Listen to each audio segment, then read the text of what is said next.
नमस्कार दोस्तों। पश्चिम बंगाल में ममता बनर्जी के हार के बाद से अखिलेश यादव जी उनको संतावना देने के लिए पश्चिम बंगाल पहुंच गए। अब जैसे ही अखिलेश यादव जी बंगाल गए वैसे ही मीडिया में यह जोर जोर से चलने लगा। अब बेचारे करे तो करे क्या, समाजवादी पार्टी के प्रवक्ता लोग न्यूज चैनलों पे आके तो ये तो बात डिफेंड कर रहे हैं कि हाँ गए दुख में हम साथ में खड़े हैं, लेकिन राष्ट्रवादी पत्रकार लोग छोड़ नहीं रहे हैं। एक डीडी न्यूज पे एक डिबेट के दौरान राष्ट्रवादी पत्रकार अशोक श्रीवास्तव जी सपा प्रवक्ता को गजब का लताड़ लगाने लगे। आप लोग स्वयं देख लीजिए, अंत तक जरूर देखिएगा, बहुत मजा आएगा। अशोक, ये भी तहसीन जी ने बताया, कुछ आंकड़े बताए उन्होंने कि 27 लाख लोगों को पेंडेंसी में रखा गया।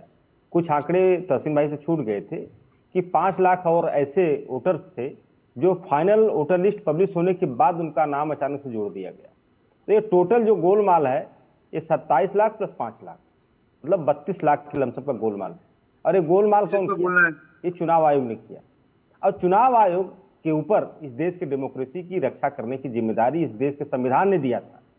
और अगर इस देश की संवैधानिक संस्थाएं, जिनको जिम्मेदारी है लोकतंत्र के रक्षा की, वो संवैधानिक संस्थाएं अगर सरकार के पिछलग्गू बन जाएंगी तब तो समस्या खड़ा होगा। और चुनाव जैसे बंगाल में जो भाजपा करे, मैंडेट मिला, ये मैंडेट नहीं है अशोक जी। एक गजनी और गजनवी ने जिस तरह से हिंदुस्तान को लूटा, उससे बड़ी लूट है ये। भाजपा की गजनी और गजनवी हिंदुस्तान की डेमोक्रेसी को लूट रहे हैं, संविधान को लूट रहे हैं। मुझे नहीं कहना चाहिए सब, लेकिन बहुत पीड़ा है। सर, आप बिल्कुल कहिए, आप बंगाल की जनता को गजनी कहिए, बंगाल की जनता को बाबर कहिए। ये बंगाल की जनता देख रही हो। अगर मैं चाहूंगा और मैं आज ये क्लिप निकाल कर काटूंगा और मैं बंगाल में अपने सभी दोस्तों को भेजूंगा कि समाजवादी पार्टी बंगाल की जनता को, वो जो बंगाल में लोग जो नाच रहे हैं, जो आंसू बहा रहे हैं, जो कह रहे हैं हमें मुक्ति मिल गई, उनको समाजवादी पार्टी के प्रवक्ता अशोक यादव गजनी कह रहे हैं। ये मुझे लगता है बंगाल की जनता देख रही है और बंगाल की जनता आपको भी बताएगी, और वो हिंदू भी बताएंगे जिन्होंने वहां वोट किया, वो आपको यूपी में बताएंगे। गजनी तो आपको यूपी उत्तर प्रदेश में भी लगेंगे, क्योंकि उत्तर प्रदेश की भी हिंदू जनता आपको गजनी लगती है, बाबर लगती है हिंदू जनता। तो वो तो आपके लिए वो कोई बड़ी बात नहीं है अशोक यादव जी, इस तरह के शब्दों का प्रयोग करना देश की आम जनता के लिए। कांग्रेस के एक नेता ने राक्षस कहा था, रणदीप सुरजेवाला ने कहा था जनता राक्षस हो गई है। आप कह रहे हैं जनता गजनी हो गई है बंगाल की। तो ये ठीक है, आप लोगों की याददाश्त कम है, लेकिन जनता की याददाश्त बहुत तेज है, याद रखेगी। बोलिए अशोक जी, मेरे शब्दों को, मेरे सेंटेंस को आप गलत डायरेक्शन में ले जा रहे हैं। मैंने वही कहा। मैंने कहा भारतीय जनता पार्टी की गजनी। आप बंगाल की जनता के फैसले को कह रहे हैं गजनी की लूट है। वहां पर देश में आजादी के बाद 92% चुनाव हुआ है। तो जो 92.4% लोगों ने वोट दिया वो गजनी थे आपके लिए, वो लुटेरे थे, वो लूटने आए थे पोलिंग बूथ तक। वो जो बूढ़ी अम्मा, 85 वर्ष की अम्मा जो आई थी घर से निकलकर वोट देने के लिए, वो क्या लूटने आई थी देश को? वो व्यक्ति, वो बूढ़ा व्यक्ति जिसने आखिरी बार वोट किया और उसके बाद अपना बटन दबाने के बाद उसको हार्ट अटैक हो गया, उसकी जान चली गई, क्या वो गजनी था? वो लूटने के लिए आया था? किन शब्दों का इस्तेमाल आप लोग करते हैं, आप लोगों को एहसास तक नहीं है। अशोक जी, मेरी बात हो जाए, निवेदन है। देखिए, मैंने गजनी और गजनवी भाजपा को कहा है। हाँ, मैंने जनता को नहीं कहा। बिल्कुल, मैंने जनता को नहीं कहा। बिल्कुल, चाहे बंगाल की जनता हो, चाहे यूपी की जनता, चाहे हिंदुस्तान की। तो बंगाल की जनता का फैसला स्वीकार नहीं ना आपको? एक गजनी और गजनी। अशोक यादव जी सुनिए, ऐसा यही होता है। देखिए आप जो अशोक यादव जी, आप एक मिनट रुकिए, मैं जनता को याद दिला दूं। ये इंडिया गठबंधन के नेताओं की आदत है। राहुल गांधी पहले संसद में खड़े होते हैं, कहते हैं जो अपने आप को हिंदू कहता है वो दिन भर हिंसा हिंसा हिंसा की बात करता है। जो अपने आप को हिंदू कहता है वो हिंसक होता है। फिर जैसी हंगामा होता है, लोग कहते हैं क्या बोल दिया, तो वो कहते हैं नहीं नहीं नहीं, मैंने तो ये कहा कि बीजेपी वाले जो हिंदू हैं हिंसक होते हैं। ऐसे ही अशोक यादव जी ने क्या कहा, पहले कहा कि ये गजनी जैसी लूट थी, उसके बाद जब मैंने कहा कि आप बंगाल की जनता को गजनी कह रहे हैं तो कह रहे नहीं नहीं नहीं, मैंने तो बीजेपी को बोला। तो सर, आप लोगों की आदत है, पहले पब्लिक को गाली दोगे और जब हमारे जैसे लोग याद दिलाएंगे ना कि आपका ये क्लिप काट करके जो है बंगाल में वायरल होगा, तो कहेंगे नहीं नहीं नहीं नहीं, मैंने किसी को तो मैंने तो बीजेपी को कहा। बोलिए, वो आप लोगों की आदत है पुरानी। नहीं, देखिए अशोक जी, मैं ये कह रहा था कि आज लोकतंत्र को बचाने की जिम्मेदारी हमारे हिंदुस्तान की जनता के कंधों पर है।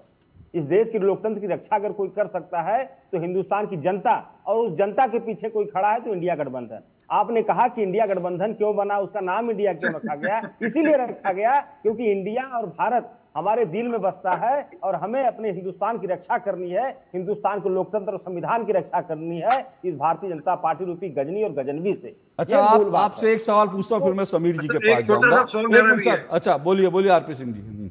वो डीएमके के नेता कुछ कह रहे थे इंडी गठबंधन के बारे में, वो पीठ पे कुछ घोंप दिया उनकी। वो आज कह रहे थे राहुल गांधी ने हमारी पीठ पे छुरा घोंप दिया। राहुल गांधी तो इंडी गठबंधन के आपका चेहरा है ना, वही इंडी गठबंधन के नेता राहुल गांधी। आपके यहाँ जब बाई इलेक्शन हुआ था तो 5 सीटें मांगी, आपने नहीं दी। उन्होंने कहा 2 दे दो, नहीं दी। फिर उन्होंने कहा अपने सिंबल में लड़ा दो, तो नहीं लड़ाया। ये इंडिया गठबंधन है, ये इंडी गठबंधन है। जब कमलनाथ के पास अखिलेश जी गए थे तो अखिलेश यादव ने कहा था, सॉरी कमलनाथ ने कहा था, कौन अखिलेश अखिलेश, कौन सा अखिलेश अखिलेश? ये इंडी गठबंधन है।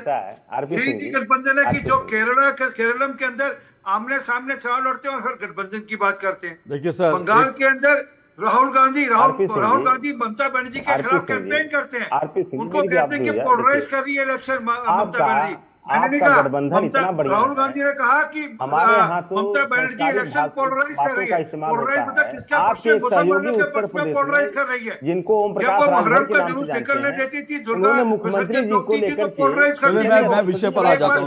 सुनिए एक minute sir, RP Singh ji, एक मिनट। जो बंगाल का रिजल्ट है ना, एक मिनट, ये बंगाल का रिजल्ट इसी बात का है कि ये जो आप मुस्लिम अपीजमेंट के चलते हुए आपने बंगाल की संस्कृति पर कुठाराघात किया। आपने बंगाल की जनता की जो मानस था, रुक जाइए सर, दोनों लोग रुक जाइए, दोनों लोग रुक जाइए। उसका आउटकम है कि ओके सर, दोनों लोग रुक जाइए, दोनों लोग रुक जाइए। देखिए, इंडी गठबंधन में के दिल में कितना इंडिया है, किसका, वो मैं उसमें नहीं जाता, ठीक है। मैं सिर्फ एक बात कह रहा हूं, जो अभी अशोक यादव जी ने कार्य करते करते कहा कि चुनाव आयोग पर रक्षा की जिम्मेदारी है ना, जो डेमोक्रेसी है उसकी रक्षा की जिम्मेदारी है।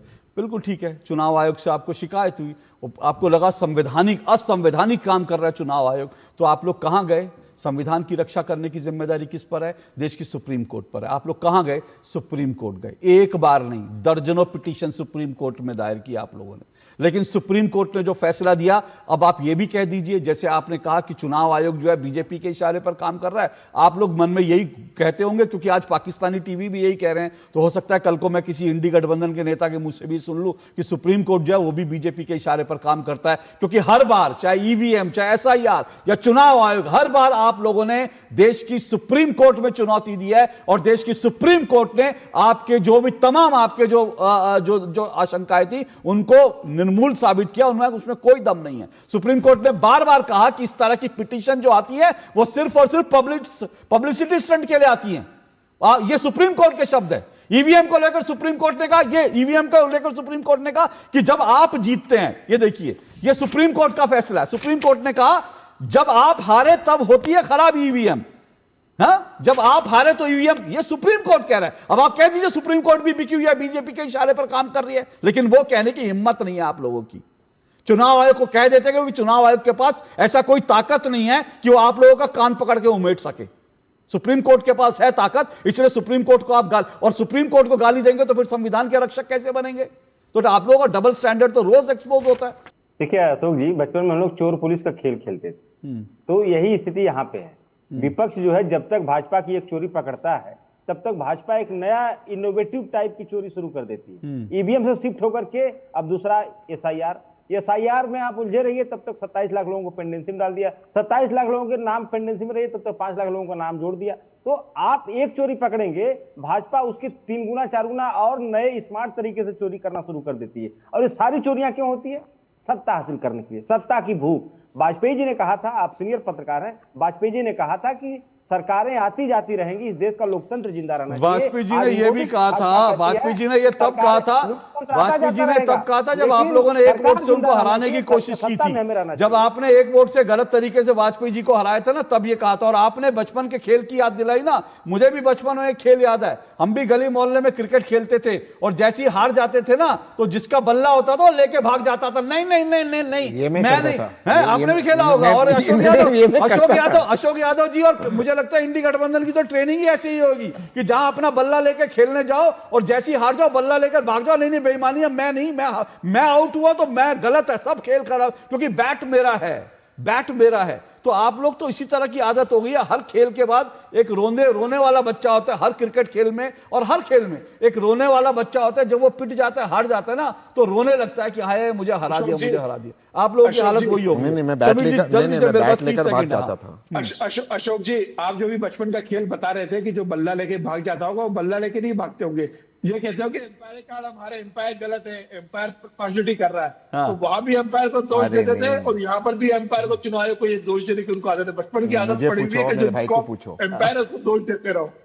नहीं, मुझे पूछो, मैं सच बताता हूँ। वो उसको मैं पूरा 2-3 घंटा बॉलिंग कराता था, सिर्फ उसको परेशान करने के लिए मैं बल्ला लेकर भागता था। पर ये बात यही कह रहा हूं मैं, यही कह रहा हूं, यही सब कुछ चल रहा है भैया। कब तक अंपायर को दोष देते रहोगे? थोड़ा थोड़ा अपना नेट प्रैक्टिस भी कर लिया कीजिए, अपना खेल भी यूपी में सुधार जो लीजिए। नए वोट जुड़े हैं उसको लेकर हल्ला तो नहीं करेंगे बाद में? यूपी में वोट नए जुड़े हैं उसको लेकर ये 5 लाख वोट की बात करें। सर यूपी में इनके PLS वो हैं, सब वहाँ बात पे। करेंगे, वो यूपी पे भी बात करेंगे, लेकिन फिलहाल तो वही है। मैं फिर से कह रहा हूं, थोड़ा नए बहाने ढूंढिए। आपके बहाने जो है वो जनता सुन सुन के त्रस्त हो गई है और इंडी गठबंधन की हार हुई है। लेकिन इंडिया जो है, इंडिया कुछ और कह रहा है, इंडी गठबंधन कुछ और कह रहा है। जिस दिन इंडी गठबंधन के नेता इंडियंस को समझ जाएंगे, इंडिया को समझ जाएंगे, उस दिन आप लोगों की स्थिति बेहतर हो। खत्म, बाय बाय, टाटा, गुड बाय।